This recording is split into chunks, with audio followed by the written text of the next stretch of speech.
Hyvää huomenta ja tervetuloa liputuspäivien merkkihenkilöiden kuulumis- ja radio-ohjelman pariin. Tänään on 9.4. ja olen nuotiokahveilla erään meidän kaikkien tunteman miehen kanssa. Sinua kutsutaan Suomen kirjakielen isäksi.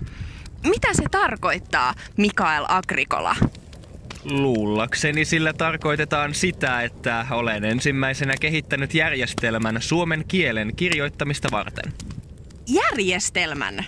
Niin, keksin sen, että mikä kirjoitettu merkki vastaa mitäkin puhutun kielen äännettä. Aivan. No, miltä tuollainen nimitys sinusta tuntuu? No tuntuuhan se hyvältä, vaikkakin itse ajattelin niin, että tekemäni työ oli välttämätön. Minulla oli siihen hyvät mahdollisuudet, sillä olin etuoikeutettu ja pääsin kouluttautumaan ulkomaille. Totta. Olit onnekas päästessäsi kouluun. Koulutus oli aikoinasi vain rikkaiden etuoikeus. Miksi ajattelet, että tekemäsi työ oli välttämätön? Uskonpuhdistuksen myötä yhtenä tavoitteena oli tehdä Raamatusta tavalliselle kansalle ymmärrettävä, minkä vuoksi Raamatun käännös suomeksi tarvittiin. 1500-luvulla Suomessa tavallinen kansa puhui suomea, joten nimenomaan se oli tärkeää saada kirjoitettuun muotoon. Uskonpuhdistus ei olisi onnistunut samalla tavalla ilman Raamatun käännöstä. Niinpä. Millaista käännöstyön tekeminen oli? Olihan se vaativaa, sillä minun piti keksiä, miltä suomen kieli näyttää kirjoitettuna.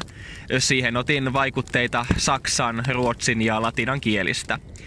Kirjoitusasun lisäksi minun piti keksiä suomen kieleen kokonaan uusia sanoja, sillä aiemmin suomeksi ei ollut tarvetta puhua sellaisista Raamatussa mainituista asioista, kuten historia tai isänmaa.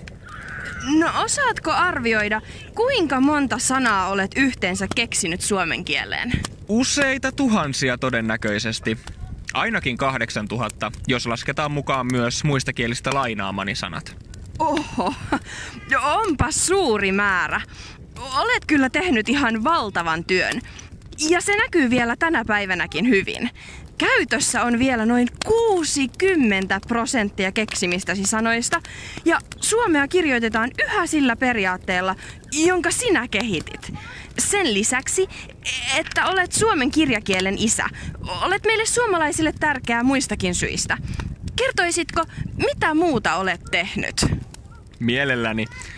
Opiskelin nuorena sekä Venäjällä Viipurissa että Saksassa Wittenbergissä, jossa olin Martti Lutherin oppilaana.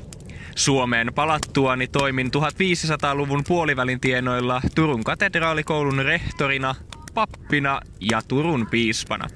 Olin tärkeässä roolissa Suomen luterilaisten kirkon uudistamisessa ja lisäksi toimin diplomaattina ja neuvottelijana Ruotsin ja Venäjän välisessä sodassa.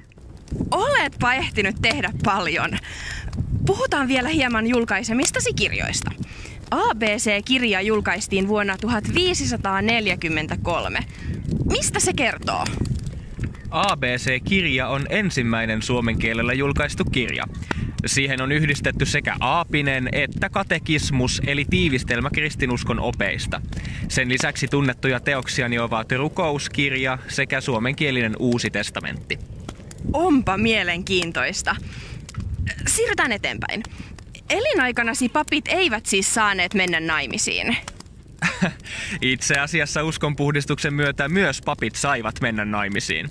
Minä menin naimisiin Birgitta Olavin tyttären kanssa ja saimme pojan. Hänen nimensä oli Kristian. Valitettavasti kuolin vain 47-vuotiaana, kun olin matkalla kotiin Venäjältä. Niin, 9.4. onkin kuolinpäiväsi. Miksi kunniaksesi ei liputeta syntymäpäivänäsi, kun monia muita liputuspäivien merkkihenkilöitä juhlitaan heidän syntymäpäivänään? Itse asiassa tarkkaa syntymäpäivääni ei tiedetä. Jaha. No ohjelma-aikamme alkaa nyt valitettavasti kääntyä kohti loppua. Meillä on perinteenä kysyä vierailtamme, haluavatko he lähettää terveisiä kuuntelijoillemme. Miten on, Mikael Agricola? Haluatko sanoa jotakin? Haluaisin kehottaa jokaista kuulijaa lukemaan tänään jotakin suomeksi. Lukeminen on niin tärkeä taito, että sitä kannattaa kehittää sinnikkäästi. Ihan totta. Hyvin sanottu. Suuret kiitokset haastattelusta, Mikael Agrikola. Mahtavaa, että pääsit vieraakseni näin tärkeänä päivänä. Kiitosta vain kutsusta. Ja seuraavalla kerralla liputetaankin kansallista veteraanipäivää 27.4., jolloin juhlistamme sotiemme veteraaneja Lapin sodan päättymisen päivänä. Nyt nostetaan liput salkoon suomen kielen ja Mikael Agrikolan kunniaksi. Kuulemiin!